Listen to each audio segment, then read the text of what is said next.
Hi, I'm Blake Bell. And I'm Dr. Michael J. Vassallo. And we're here tonight to give you some secrets behind the secret history of Marvel Comics.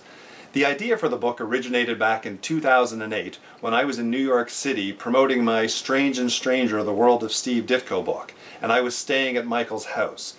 We were actually down here in the basement that we're filming this now, and Michael started showing me all of this great paraphernalia that he had from the empire of Martin Goodman, who was the original owner of Marvel Comics. And it was pulps and magazines that Martin Goodman had published before Marvel Comics #1 and was continuing to publish alongside the comic books.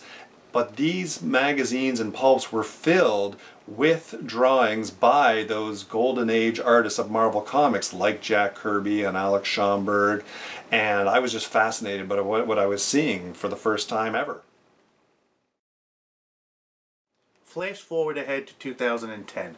I was attending the San Diego Con with Nancy Maneely as my guest. Nancy is the daughter of the late great Atlas artist Joe Maneely. Blake was attending with Wendy Everett. His biography of Bill Everett was debuting that year, and they met for the first time. We took pictures. It was a nice moment. That Saturday night I was having dinner with Blake in an Italian restaurant, and Blake leans over and says, "I have a great idea for a book. We should call it The Secret History of Marvel Comics."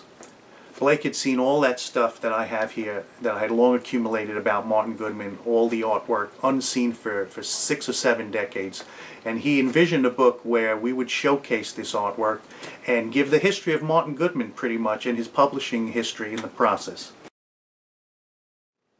So we took the idea to Fantagraphics and they grappled onto it right away, and that brings us to where we are today on the eve of the release of The Secret History of Marvel Comics here in 2013.